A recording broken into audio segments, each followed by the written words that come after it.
देशात बहुसंख्य ऑलिम्पिक्स असतील, एशियन गेम्स असतील, याच्यात बहुसंख्य विद्यार्थी हे विद्यापीठ पातळीवर असतात. दुर्दैवाने या देशात किंवा आपल्याकडनं ती कमतरता निश्चितच आहे. म्हणजे विद्यापीठीय स्पर्धांना अजून जास्त महत्त्व दिलं गेलं पाहिजे खेळाडूंकडूनही आणि शासनाकडूनही. निश्चितच, कारण गेले अनेक वर्षापासून आपल्या राज्याच्या क्रीडा धोरणात म्हणा किंवा केंद्राच्या क्रीडा धोरणात म्हणा, विद्यापीठ आणि महाविद्यालयीन क्रीडा स्पर्धेला जेवढं महत्त्व दिलं पाहिजे होतं तितकं दिलेलं नाही. कारण कुठलीही आपण क्रीडा धोरण जर बघितलं राज्याचं किंवा देशाचं, आता नव्याने येणाऱ्या राज्याच्या क्रीडा धोरणात निश्चितच राज्य सरकारकडे विनंती केलेली आहे, त्यांनी ती मान्य केलेली आहे आणि त्याबाबतची एक बैठकही पुण्यात झालेली आहे. आणि एक आशा आहे की येणाऱ्या राज्याच्या क्रीडा धोरणात विद्यापीठ आणि महाविद्यालयीन क्रीडा स्पर्धेला जर राज्याच्या क्रीडा धोरणात स्थान मिळालं तर निश्चितच त्या पातळीवर खेळाडू हे आंतरराष्ट्रीय पातळीवर चमकतील.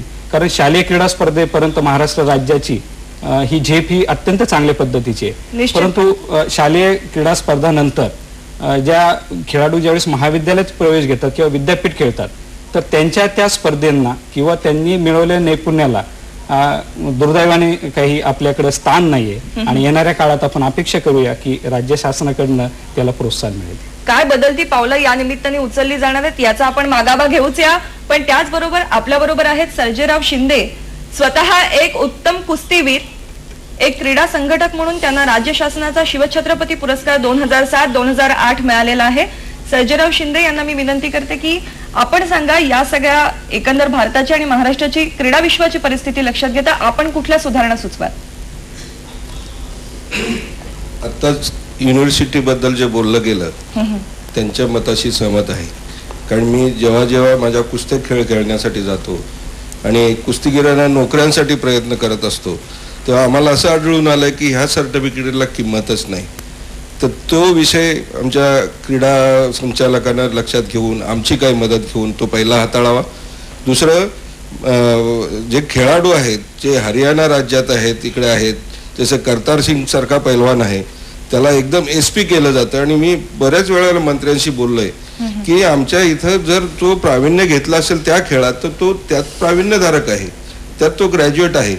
त्या माणसासाठी त्या खेळाडूसाठी आपण तत्परतेनं त्याचे काही निकष आपले गव्हर्नमेंटचे असतील ते कमी करून त्या खेळाडूला जर आपण प्रोत्साहन दिलं तर अनेक खेळाडू तयार होतील प्रत्येक खेळातील, असं ही माझ्यातर्फे विनंती आहे. आणि डायरेक्टरांना किंवा युनिव्हर्सिटीच्या लोकांना सांगू शकेन, कारण मी केंद्रे सरांशी आत्ताच बोललो होतो, त्यांचं मत हेच आहे म्हणे राज्यपाल करतात बाकी कोणी करत नाही, तुम्ही राज्यपालाकडे चला. आम्हाला राज्यपालाकडे जायला निश्चितपणे मला वाटतं एक अतिशय महत्त्वाचा मुद्दा की खेळाडूंना कशा पद्धतीने आपण वाव देऊ शकतो तुम्ही काढलेला आहे त्याविषयी आपण अधिक बोलूया. त्याचबरोबर आपल्याकडे भाई वेलणकर अर्थात श्रीकृष्ण वेलणकर आलेले आहेत. वय वर्ष 67 पण त्यांचा उत्साह एखाद्या तरुणालाही लाजवेल असा. माजी सुप्रसिद्ध कबड्डीपटू, कुस्तीवीर, स्वतः व्यायाम प्रशिक्षक आणि आज स्वतःची व्यायामशाळा अत्याधुनिक ते चालवतात. तर त्यांचंही मत जाणून घेऊया. नमस्कार. खेळामध्ये व्यायामाचं काय महत्व आहे, तुम्ही त्याविषयी काय सांगाल? स्वतः तुमची व्यायामशाळा म्हणून तुम्हाला हा प्रश्न विचार. खेळामध्ये व्यायामाचं महत्व म्हणजे सध्याचे आपण जर खेळाडू पाहिले तर शारीरिकदृष्ट्या कमकुवत दिसतात. आपण प्रत्येक ठिकाणी बघतोय की आपल्याकडचे जे खेळाडू आहेत ते शारीरिक मेहनत जास्त न करता डायरेक्ट त्यांना एकदम मोठा खेळाडू कसा होईल इकडे त्यांची स्वप्न असतात. म्हणजे आपला पाया कुठेतरी कमकुवत आहे. हां, कमकुवत आहे. आणि त्यासाठी लागणारे जे प्रशिक्षक आहेत ते खेडोपाड्यात किंवा ग्रामीण भागामध्ये उपलब्ध होत नाहीत. त्यामुळे याची गैरसोय होते. मला वाटतं एक अतिशय महत्वाचा मुद्दा की क्रीडा प्रशिक्षकांची कमतरता याविषयी आपल्या बरोबर प्राचार्य आहेत, त्यांच्याशी बोलूच या. पण भाई, तुमचा इतक्या वर्षाचा अनुभव आहे तर तुम्ही स्पर्धेमध्ये सहभागी होऊ इच्छिणाऱ्या कुठल्याही खेळाडूला काय सांगाल, काय मार्गदर्शन कराल? आज या वयातही तुमचा इतका स्टॅमिना आहे, इतका उत्साह आहे, त्याचं रहस्य काय सांगाल? त्याचं रहस्य म्हणजे महत्वाचं म्हणजे नियमित व्यायाम. पहिलं शरीर कमवलं पाहिजे. आपला जर कुठल्याही खेळामध्ये यश मिळवायचं असेल, आज माझं वय जर 67 असलं तर मी कुठल्याही 25 वर्षाचे खेळाडू खेळू शकतो. मला लहान मुलांबरोबर खेळणं फार आवडतं. त्याचं कारण काय की मी जी शारीरिक दृष्ट्या जी आपली मेहनत करून शरीर कमवलेलं आहे ते मला अजूनही साथ देतं. मी मलकाम खेळताना, कुस्ती खेळताना, कबड्डी खेळताना, पण क्रिकेट खेळताना सुद्धा मी रनर घेत नाही. ह्या सगळ्या गोष्टी म्हणजे मी मुळात व्यायामाच्या ह्याने मिळवलेला आहे. आज तुम्ही ग्रामीण भागातच राहून एका अर्थी तुमची संपूर्ण कारकीर्द केलीत आणि हा वारसा पुढच्या पिढीपर्यंत पण पोहोचवलाय. तुमचा मुलगा आणि मुलगी इथे उपस्थित आहेत. हो. ते दोघेही क्रीडा विश्वामध्ये कार्यरत आहेत. तुम्हा सगळ्यांचं मनपूर्वक अभिनंदन. थँक्यू. आणि अत्यंत महत्वाचे मुद्दे या चर्चेमध्ये आले. सोपल सर, जर नोकऱ्यांच्या संदर्भातला प्रश्न चर्चेत आला तर त्याविषयी आपण काय सांगाल? क्रीडा क्षेत्रातील उत्तम कामगिरी खेळाडूंना आंतरराष्ट्रीय स्तरावर, राष्ट्रीय स्तरावर त्यांनी पदक प्राप्त केल्यानंतर त्यांना नोकरीची हमी मिळावी म्हणून नुकताच 2006ला राज्य शासनाने 5% रिझर्वेशनचा शासन निर्णय घेतलेला आहे. आत्तापर्यंत जवळजवळ 750 खेळाडूंना या शासन निर्णयाच्या अनुषंगाने नोकरीत घेण्यात आलेलं आहे. मी खास करून सांगेन की तेजस्विनी सावंत हिने ज्यावेळेस राष्ट्रकुल क्रीडा स्पर्धा याच्या आधीच्या मेलबर्नमध्ये झाल्या, त्या राष्ट्रकुल क्रीडा स्पर्धेत ज्या सुवर्ण पदक खेचून आणलं, राज्य शासनाने तिला सर्व नियम आणि अटी बाजूला ठेवून राज्याच्या क्रीडा व युवक सेवा संचालनालयामध्ये विशेष कार्य अधिकारी म्हणून वर्ग 1 ची पद देऊन तिला आज शिवछत्रपती क्रीडा संकुल पुणे इथे तिला नियुक्ती दिलेली आहे. निश्चितपणे म्हणजे शासनाचं बदलतं धोरण आपल्याला या निमित्ताने पाहायला मिळतंय. आणखीन क्रीडा विश्वात होऊ घातलेले बदल काय आहेत याचा आढावा घेऊया, पण एका विश्रांतीनंतर. सपट परिवार चाय लोकमानस असम की खास 5 पत्तियों से बनी हुई परिवार फैमिली ब्लेंड. हम एक्सपर्ट्स भी सुर्र के पीते हैं ताकि मुंह में पूरा स्वाद खिले. सुर्र के पियो. जब 5 पत्तियां मिले परिवार का स्वाद खिले. परिवार चाय.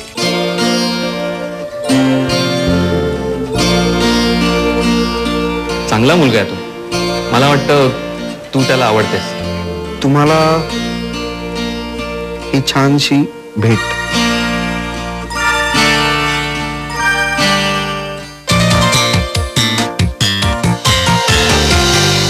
अभिमान प्रसारण दर बुधवारी सायंकाळी 7:35 सह्याद्री प्रादेशिक वाहिनीवर. असम की खास 5 पत्तियों से बनी हुई परिवार फैमिली ब्लेंड.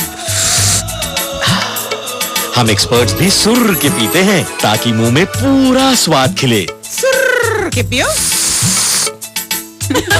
जब 5 पत्तियां मिले परिवार का स्वाद खिले. परिवार चाय. सपट परिवार चाय लोकमानस. पुन्हा एकदा सपट परिवार चाय लोकमानस या कार्यक्रमात आपणा सगळ्यांचं मनपूर्वक स्वागत. राष्ट्रकुल स्पर्धेच्या पार्श्वभूमीवरती भारतीय क्रीडा विश्वाविषयी आणि त्यातही महाराष्ट्रातल्या क्रीडा परिस्थितीविषयी आपण चर्चा करतोय.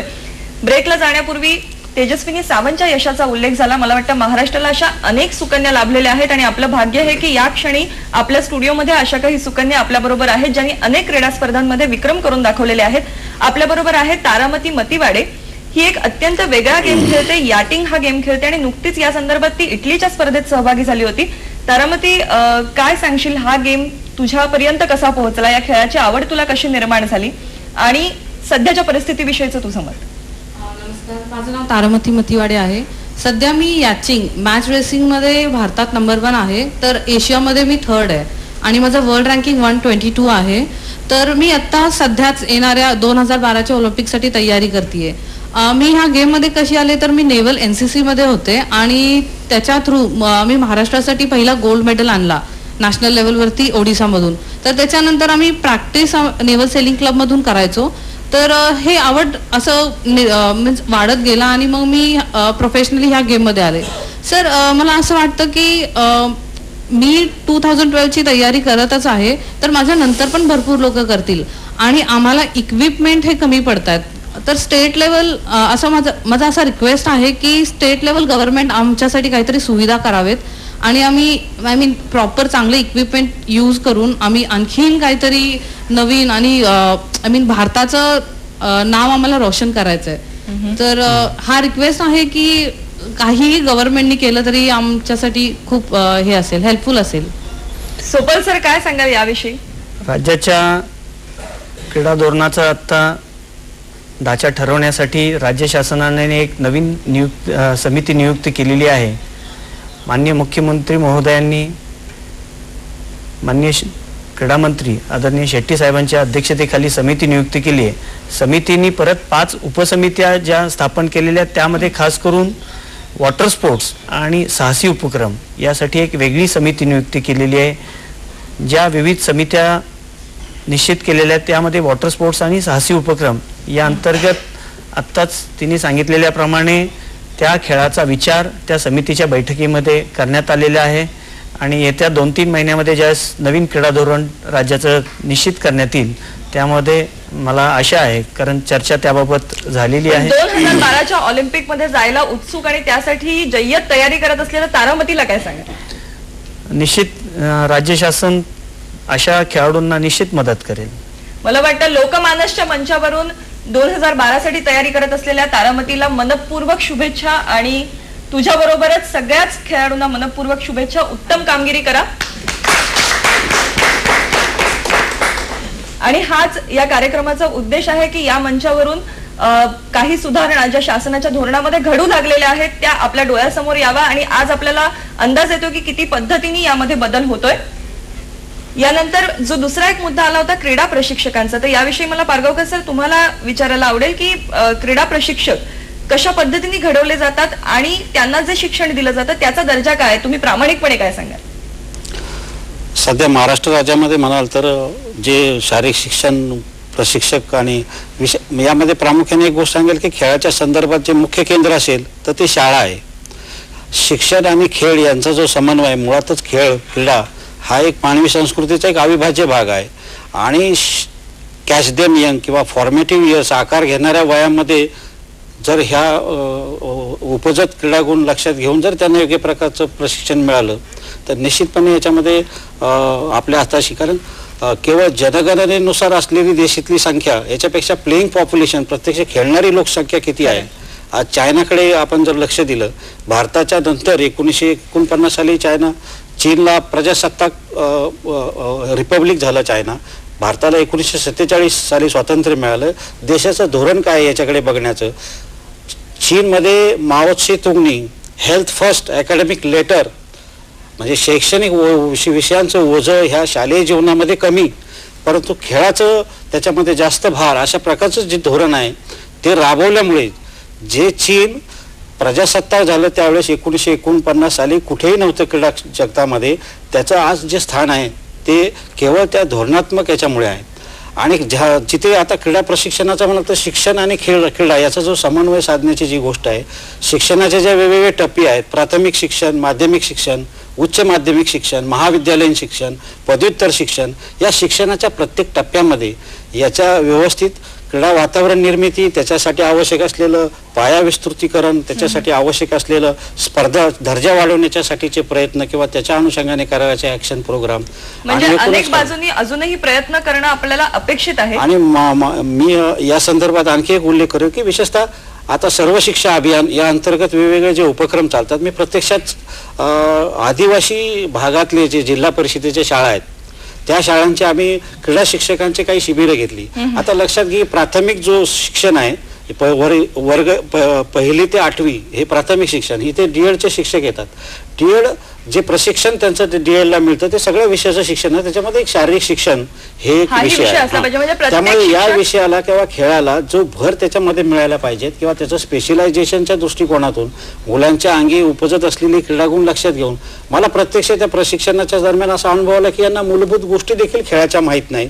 विशेषतः आदिवासी आणि ग्रामीण भागामध्ये जे मुलांकडे स्पोर्ट्सची जे टॅलेंट आहे त्याला मग हे आकार कसं देऊ शकतील. निश्चितपणे मला वाटतं तुम्ही अतिशय महत्वाचा मुद्दा मांडला की प्रत्येक शिक्षकाला खरं तर क्रीडा प्रशिक्षकासाठी आवश्यक किमान बाबी तरी सांगितल्या गेल्या पाहिजे, त्याला त्याचं शिक्षण दिलं गेलं पाहिजे. आपल्याबरोबर काही क्रीडा प्रशिक्षक प्रतिनिधी सुद्धा इथे उपस्थित आहेत, आपल्याबरोबर आहेत हेमाली भोईर, पण त्यांच्याशी बोलण्यापूर्वी घेऊया क्षणभर विश्रांती.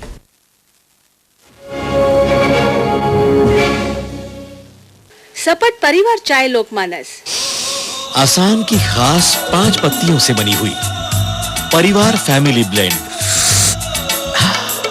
हम एक्सपर्ट्स भी सुर्र के पीते हैं ताकि मुंह में पूरा स्वाद खिले. सुर्र के पियो. जब 5 पत्तियां मिले परिवार का स्वाद खिले. परिवार चाय. सपट परिवार चाय लोकमानस.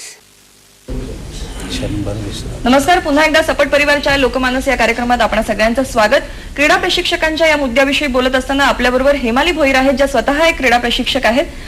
हेमाली ताई, काय सांगाल याविषयी? एक क्रीडा प्रशिक्षक म्हणून काम करत असताना तुमचं निरीक्षण काय? एक क्रीडा प्रशिक्षक म्हणून काम करत असताना जेवढं क्रीडा प्रशिक्षकाचं कार्य आहे त्याचप्रमाणे त्या शाळेने सुद्धा किंवा त्या शाळेच्या मॅनेजमेंटने सुद्धा तेवढं सहकार्य त्या क्रीडा प्रशिक्षणाला दिलं पाहिजे, प्रशिक्षकाला दिलं पाहिजे. जर मुलं कुठल्याही स्पर्धेसाठी बाहेर जात असतील तर त्यांचे जे बुडणारे सुद्धा गणिता इतकाच गांभीर्याने घेतला पाहिजे. याचबरोबर मला सांगा, एक महिला खेळाडू म्हणून किंवा एक महिला क्रीडा प्रशिक्षक म्हणून तुम्हाला काही वेगळ्या सोयी सुविधा जाणवतात की ह्या आपल्याला मिळायला हव्यात? नाही, असं तुम्हाला वाटत नाही? एक व्यक्ती म्हणून मिळणारी वागणूक आणि खेळाडू, एक महिला खेळाडू असताना कौटुंबिक जबाबदारी जी आपल्यावरती असते, याचा ताळमेळ साधताना कुठे कसरत करावी लागते? कसरत करायला लागली तरी सुद्धा स्पोर्ट्स फील्डमध्ये आम्हाला अगोदरच तेवढं ट्रेनिंग दिलेलं असतं आमच्या कॉलेजमध्ये. माझं शिक्षण BPCA कॉलेजमधनं झालेलं आहे. तिकडे आम्हाला त्याप्रमाणे तेवढं ट्रेनिंग दिलेलं आहे, त्याच्यामुळे आम्हाला एवढं काही वाटत नाही. मला वाटतं म्हणजे संसारातल्या अडचणी सुद्धा खिलाडू वृत्तीने घेणारे आपल्या सगळ्या महिला खेळाडू आहेत. एकदा जोरदार टाळ्या सगळ्या या महिला खेळाडूंसाठी. हेमाली ताई, या राष्ट्रकुल स्पर्धा ज्या होत आहेत या संदर्भामध्ये एका खेळाडूची ही मानसिकता काय असली पाहिजे कुठल्याही स्पर्धेत भाग घेताना, याविषयी काय सांगाल? तयारी कशी करावी एखाद्या स्पर्धेसाठी? स्पर्धेसाठी तयारी करताना त्यांना एकतर तुम्ही किती तास, तुम्ही स्वतःचं उदाहरण घेऊन सांगितलं तर किती तास तुम्हाला रियाज करावा लागतो किंवा तुम्हाला सराव करावा लागतो? तसं तर खेळाडू 8-8 तास प्रॅक्टिस करत असतात. त्याच्यात त्यांना शाळेत सुद्धा वेळ द्यायला लागतो. तर तेव्हा जर शाळेने त्यांना म्हणजे यामध्ये विद्यार्थ्यांना सरावासाठी वेळ शाळेने दिला पाहिजे उपलब्ध करून, हा एक अतिशय महत्वाचा मुद्दा तुम्ही सांगितला. त्याचबरोबर त्यांनी जे कोचेस त्यांना जे वेळ देतात त्यांच्याशी समन्वय साधता आला पाहिजे किंवा जे प्रॉपर कोचेस, स्पर्धा जेव्हा होतात तेव्हा कॅम्प्स भरवले जातात आणि त्यांना कोचेस अवेलेबल करून दिले जातात. तर त्या कोचेसनी त्यांच्याशी व्यवस्थित म्हणजे त्यांच्यामध्ये समन्वय असला पाहिजे.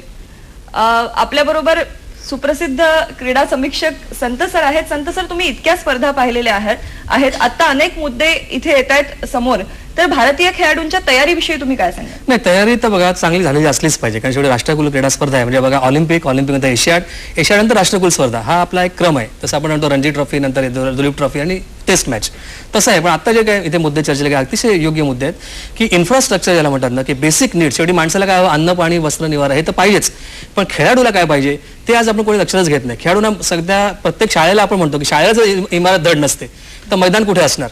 तर खरं मैदान ही अतिशय आवश्यक गोष्ट आहे. कारण मैदान आपण असं म्हणतो की सर्वसामान्य खेळाडूचं श्वास घेण्याचं स्थान आहे, फुफ्फुस आहेत, श्वासनलिका आहे. तेच जर तुम्ही बंद पडायला निघालात तर कसं होणार? ह्याच्या बेसिक इन्फ्रास्ट्रक्चर हे मिळालंच पाहिजे. आपण जलतरण तलाव बघतो, ते धड नसतात, ते कोरडे ठणठणीत पडलेले असतात किंवा ते त्याला वायू ज्यात क्लोरीन त्यात जास्त असतो, मग त्या माणसांना त्रास होतो, जलतरण पडून त्रास होतो आणि शेवटी जलतरण करणं थांबवतात. तसंच मला असं वाटतं शाळेला सगळ्या फॅसिलिटीज, आज आपण मोठी मोठी स्टेडियम बांधलेत, अतिशय चांगली गोष्ट आहे, आज आपल्याकडे इन्फ्रास्ट्रक्चर तयार झाले. पण बेसिक जे आता ॲस्ट्रोटर्फ जे आहे, आता हॉकी जर असेल तर ॲस्ट्रोटर्फसाठी ॲस्ट्रोटर्फच जर नसेल तुमच्याकडे तर हॉकीपटू तयार होणार कसे? तर ह्या मला असं वाटतं या बेसिक सुविधा आता राष्ट्रकुल क्रीडा स्पर्धा निमित्तानं ही जी आंतरराष्ट्रीय मोठी स्पर्धा आहे तळागाळापर्यंत जाव्यात, ग्रासरूट लेवलला. शेवटी खेळाडू कुठनं येणार आहेत? सचिन कुठनं आला? शिवाजी पार्कच्या मैदानात आला. तुम्ही शिवाजी पार्क मैदानात जर खेळणंच बंद केलं तर उद्या सचिन येणार नाही. उद्या आपण सांगणार अरे ह्या मैदानात सचिन तयार झाला. तर असं होऊ नये. इतिहासाबरोबर भविष्यही घडावं. बरोबर, अगदी बरोबर आहे की ह्या दोघांचा समन्वय, जसं आपण म्हणतो अभ्यास आणि खेळ यांचा जर समन्वय घालायला पाहिजे, तसं इतिहास आणि भविष्य यांचाही ताळमेळ समन्वय घालायलाच पाहिजे. आणि त्या दिशेनं बेसिक इन्फ्रास्ट्रक्चर आहे, त्यासाठी आपण म्हणतो तयारी करणं अतिशय आवश्यक आहे. शाळा आणि विद्यापीठ हे खेळाडूंच्या आयुष्यातले अतिशय महत्त्वाचे टप्पे आहेत. तर माने सर, तुम्ही याविषयी चर्चेच्या या टप्प्यावर काय सांगाल? आता संत सरांनी सांगितलं तो मुद्दा अत्यंत बरोबर आहे. म्हणून पुणे विद्यापीठाच्या माध्यमातून आम्ही पुणे विद्यापीठाचे जेवढे संलग्न महाविद्यालय आहेत त्यांना गेल्या 2 वर्षापासून माननीय कुलगुरूंच्या विनंती आणि परवानगीने एक साधारणतः 1.5 कोटीची आम्ही क्वालिटी इम्प्रूव्हमेंट या योजनेखाली प्रोव्हिजन केलेली आहे. आणि पुणे विद्यापीठाची सर्व संलग्न महाविद्यालयांना दरवर्षी विद्यापीठाच्या वतीने 60,000 रुपये आम्ही नॉन कन्झ्युमेबल स्पोर्ट्स इक्विपमेंट परचेससाठी देतो. म्हणजे पुणे विद्यापीठ माझ्या माहितीनुसार भारतातील एकमेव विद्यापीठ असेल की जे अशा प्रकारचे विद्यापीठ फंडातनं स्पोर्ट्स इम्प्रूव्हमेंट, कारण कसं आहे की कॉलेजेसला मिळणाऱ्या फीमधनं म्हणजे विद्यार्थी जे जिमखाना फी देतात त्याच्यातनं कॉलेजचे जिमखाने चालतात आणि त्याच्या परतीचे परत प्रोरेटा काही प्रमाणात विद्यापीठांना द्यावा लागतात. म्हणजे जी शिल्लक जी रक्कम असते ती महाविद्यालय अत्यंत कमी असते आणि अत्यंत कमी शिल्लक असताना मग प्रशासन विचार करतं की याच्यातनं अजून पैसे घालायचे कुठून. म्हणून जरी खेळाडू इच्छुक असले तरी मग पैशाअभावी त्यांना असे मर्यादा येऊ नये म्हणून 2005 पासून या पदावर आल्यानंतर आम्ही एक विचार केला की या बाबतीत काय निर्णय घ्यायचा. तर एक क्वालिटी इम्प्रूव्हमेंट प्रोग्राम म्हणून पुणे विद्यापीठाच्या अंतर्गत ही स्कीम आम्ही चालू केलेली आहे आणि ह्या व्यतिरिक्त मग त्यांना दरवर्षी आपण 60,000 रुपये देतो, ते इन्फ्रास्ट्रक्चर डेव्हलपमेंटसाठी देतो आणि ह्याच अनुषंगाने मग खेळाडूंना काय प्रोत्साहन द्यावं म्हणून विद्यापीठाच्या वतीने आपण ज्यावेळेस केंद्र सरकारने साईने क्रीडा शिष्यवृत्ती बंद केली, मग विद्यापीठाने विद्यापीठाच्या फंडातनं आता जे खेळाडू आंतरविद्यापीठ स्पर्धेत पारितोषिक विजेते असतात त्यांना आपण 7,000, 5,000 आणि 4,000 अशी स्कॉलरशिप, कॅश स्कॉलरशिप चालू केलेली आहे. हे वेगवेगळे इन्सेंटिव्ह देत असताना आता भोईर म्हणाल्यात की महाविद्यालयीन ज्यावेळेस शिक्षण घेतात आणि त्यांचा ह्या सरावामुळे अभ्यास बुडतो म्हणून विद्यापीठाने त्यांची एक वेगळी परीक्षा घ्यायची, ही पण तरतूद आम्ही विद्यापीठाच्या माध्यमातून केलेली आहे. इन्सेंटिव्ह मार्क्स तर दिलेच जातात परंतु त्याचाही दर्जा असावा, म्हणजे सलग त्याला एक कुठला तरी एक एन मार्क करून जो भाग घेतो आणि जो मेडल मिळवतो याला सारखेच गुण नसता म्हणून आपण त्याच्या एक कॅटेगरी केलेली आहे की एक साधारणतः सहभाग घेतल्यावर त्याला किती गुण असावे, एक साधारणतः एक पातळीवर गेल्यावर किती असावे आणि ऑल इंडियाला मेडल घेतलं किती असावे. अशा पद्धतीने आता नव्याने आम्ही एक योजना आणण्याचा प्रयत्न करतो. निश्चितच त्याला अत्यंत चांगला प्रतिसाद आता ग्रामीण भागातून आणि शहरी भागातून मिळत आहे. कारण गेल्या 3 वर्षाचा जर आलेख बघितला तर आंतर महाविद्यालयीन क्रीडा स्पर्धेत पुणे विद्यापीठासारख्या एका विद्यापीठात आणि अनेक विद्यापीठात आता खेळाडूंची संख्या वाढते. क्रीडा संचालनालयाचे उपसंचालक माणिक ठोसरे आपल्या बरोबर इथे आहेत. नमस्कार. तुम्ही काय याविषयी सांगू शकाल? तुमचं काय निरीक्षण आहे? क्रीडा विश्वामध्ये आणखी सुधारणा करण्यासाठी काय नेमकी पावलं उचलायला हवी? नमस्कार, मी माणिक ठोसरे. आपला माईक कृपया जवळ पकडा. उपसंचालक मुख्यालय आणि Asian gold medallist strong weight powerlifting मध्ये आणि कॉमनवेल्थ मध्ये सुद्धा मी गोल्ड मेडलिस्ट आहे. तर तुमचा माईक कृपया बदला. आता सांगायचं आहे की निश्चितच केंद्र शासनाने आता सन 2008-9 पासनं पायका पंचायत युवा खेलकूद अभियान पूर्ण महाराष्ट्रामध्ये टोटल 28,875 ज्या ग्रामपंचायत आहेत या ठिकाणी प्रत्येक गावामध्ये क्रीडांगण विकास करायचा प्रयत्न सुरू केलेला आहे. तर यामध्ये जो निधी किंवा राज्य शासनाकडून आपल्याला उपलब्ध होतो तो निश्चितच चांगल्या प्रकारे राज्य शासन आपल्याला उपलब्ध करून देत आहे. त्याचबरोबर तालुका आणि विभाग आणि जिल्हा क्रीडा संकुलाला जो निधी आता शासनाने उपलब्ध करून दिला आहे निश्चितच स्वागतार्ह आणि आमच्या विभागाला अभिमानास्पद आहे. याबाबत सन्मानित संचालकांना विनंती आहे की त्यांनी चांगल्या प्रकारे अजून यामध्ये वाढ कशी होईल याबाबत प्रयत्न करावे. क्रीडा विश्वाला जास्तीत जास्त निधीची आवश्यकता आहे आणि तो वेगवेगळ्या मार्गाद्वारे पुरवला जावा हे या चर्चेतून आपल्या समोर येत आहे. त्याचबरोबर कॉलेजमधून आंतरराष्ट्रीय स्तरावरच्या स्पर्धेपर्यंत पोहोचता येतं हे सांगणारं एक उदाहरण आपल्या बरोबर इथे आहे. आपल्या बरोबर आहेत आंतरराष्ट्रीय ख्यातीच्या पॉवर लिफ्टर संपदा धोपटकर. नमस्कार. नमस्कार. संपदा, तुझ्या कारकिर्दीविषयी थोडंसं आम्हाला सांग आणि तुझी काय निरीक्षण आहे, तुझ्या काय सूचना आहेत? मी संपदा धोपटकर रत्नागिरीहून आले आणि मी प्रत्यक्ष खेळायला सुरुवात केली ती सिनियर कॉलेज जॉईन केल्यानंतर आणि त्यामुळे मी तर प्रत्येकाला सांगेन का बरीचशी मुलं 11वी-12वी झाली का खेळ सोडतात, तर तसं न करता पुढचंही कारकिर्दीची जी वर्ष आहे त्याच्यात आपण खूप काही मिळवू शकतो. कारण आज माझ्याकडे माझी स्वतःची पॉवर लिफ्टिंग या खेळातली 99 पदकं आहेत जी स्टेट लेवल, नॅशनल लेवल आणि इंटरनॅशनल लेवल ह्या स्तरावरची आहेत आणि फक्त एका खेळातली आहेत. आणि कॉलेजच्या प्रवासामधली मिळवलेली याच्यातली अधिकाधिक मेडल्स जे आहेत ते कॉलेजच्या प्रवासातली आहेत. म्हणजे university level, all India level ह्या सगळ्या लेवलवरती खेळत असताना आम्हाला भरपूर वेळेला युनिव्हर्सिटीकडूनही खूप चांगल्या प्रकारे मदत झाली. कुठल्या युनिव्हर्सिटीची स्टुडंट? मी मुंबई युनिव्हर्सिटीची स्टुडंट आहे आणि सलग 7 वर्ष मुंबई युनिव्हर्सिटीची ऑल इंडिया इंटर युनिव्हर्सिटी आहे आणि सलग 7 वर्ष मला इंटर युनिव्हर्सिटीचं सुद्धा मेडल आहे. क्या बात आहे. मला वाटतं तिच्या 99 पदकांमध्ये लवकरच 100वे पदक सुद्धा दाखल व्हावं. नक्कीच त्याच्यासाठी माझे प्रयत्न चालू आहेत. सध्या मी JSW एनर्जीमध्ये जॉब करते आणि जॉब करत असतानाही मी माझ्या खेळाचा सराव सतत करत असते आणि खेळायला आणि सतत तुला जात मार्गदर्शन असते. कोणाचं लाभलंय? मला मार्गदर्शक म्हणून माझ्या कॉलेजचे क्रीडा प्रशिक्षक श्री मदन भास्करे सर. मी गोगटे कॉलेज रत्नागिरीची विद्यार्थिनी आहे आणि भास्करे सरांनी आम्हाला शून्यातून म्हणजे काहीही खेळाविषयी माहिती नसताना त्यांनी खेळात आम्हाला उतरवलं आणि आजचं जे माझं सगळं यश आहे ते फक्त भास्करे सरांमुळेच आहे. कारण ते जर नसते तर कदाचित एक संपदा देशात एक खेळाडू संपदा नसती. क्या बात है, वा.